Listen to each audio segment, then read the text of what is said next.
Welcome to Pat Stats.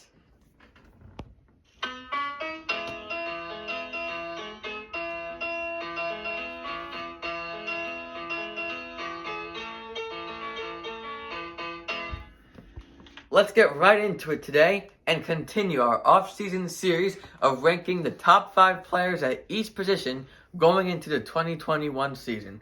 Coming in at number 5, we have Alex Bregman of the Houston Astros. Probably high on my list 1 year ago, but he did not have a great 2020 season. He only batted .242 with a .350 on-base percentage, a .451 slugging percentage, and 801 OPS. That is coming off of 2 All-Star seasons. And yes, it did have trash can banging and all that. I still think he's a good player, top 5, but he looked a little bit more lost than a lot of the other Astros hitters did this year, especially in the playoffs. You saw Springer and Correa, they went off in the playoffs. Bregman really didn't. And I feel like I'm going to punish him a little bit for that when a couple of Astros players did good. He didn't. Again, though, his defense is pretty good. His offense, again, even though he did have a bad year, his history, even with cheating, is still very good. Number 5 on my list. Coming in at number 4, we have Jose Ramirez of the Cleveland Indians. I feel like he is a little underappreciated when people make rankings. He has been an MVP candidate in 4 of his, a few seasons, since 2014 mainly. He came in 17th in 2016, 20, and 3rd in 2017, and 3rd again in 2018. So back-to-back MVP finishes where he finished 3rd, and last year he finished 2nd. So I feel like people underappreciate him a little bit. And aside from his great offense, which I'll read to you in a minute, he is a switch hitter, and he steals bases, and he plays a pretty solid third base on defense also. As for the actual hitting stats, after a down 2019 season, a little bit, .255, still pretty good, above average, he came back with, again, a second place MVP finish with a .292 batting average, .386 on-base percentage, .607 slugging percentage, and a .993 OPS with a 163 OPS plus, where the average for hitters is 100. 17 home runs last year also in a shortened season. That's pretty good. 23 in 2019, 39 in 2018, and 29 in 2017. So he definitely has some power. Again, has the speed, and he has the defense.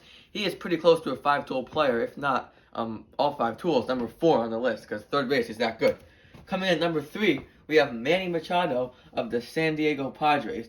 After having kind of a down 2019 season with his first season as a Padres, still not bad, with a .256 on batting average, .334 on base, .462 slugging percentage, and a .796 OPS. He came back and finished 3rd in the MVP this year with a .304 batting average, .370 on base percentage, .580 slugging percentage, and a .950 OPS. That is the Manny Machado we all know, and who I think will come back next year and have a pretty good season. I ranked him number 3. His defense, if you watched him make a couple plays, you know that it is top-notch. Definitely one of the best in the game. He makes the bare hand play. He has the arm. He has the range.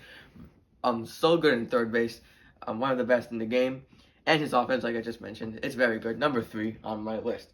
Coming in at number 2, we have Anthony Rendon of the Los Angeles Angels. Even though he got paid last offseason, I still feel like people underappreciate him.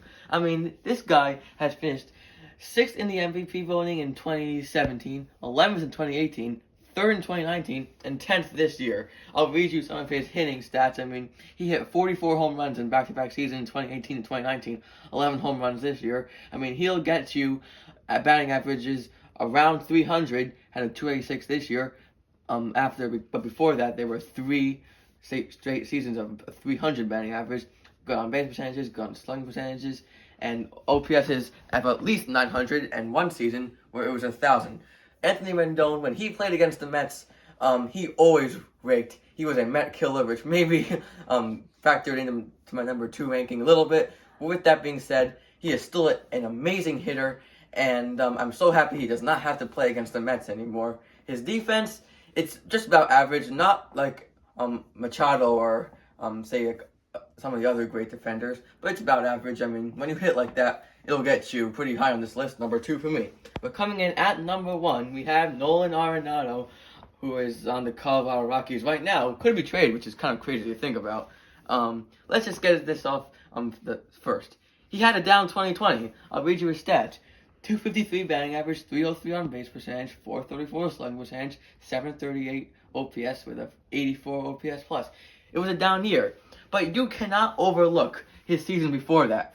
8th in the MVP voting in 2015, 5th in 2016, 4th in 2017, 3rd in 2018, 6th in 2019. I mean, how can you beat that? He hits home runs, he hits RBIs, obviously. He'll hit for average, power, not necessarily a speedy guy, but that doesn't matter. His defense is the best. He is the best defensive third baseman in the league. It's him and Matt Chapman, in my opinion. It's Nolan Arenado. When you watch him make barehanded plays, when you watch him just make backhanded plays down the line and just throw the first right on target like it's nothing, it's crazy. I know I've seen videos of him just practicing nonstop before the game. He takes like 100 or something like ground balls before the game. It's crazy, and that shows during the games.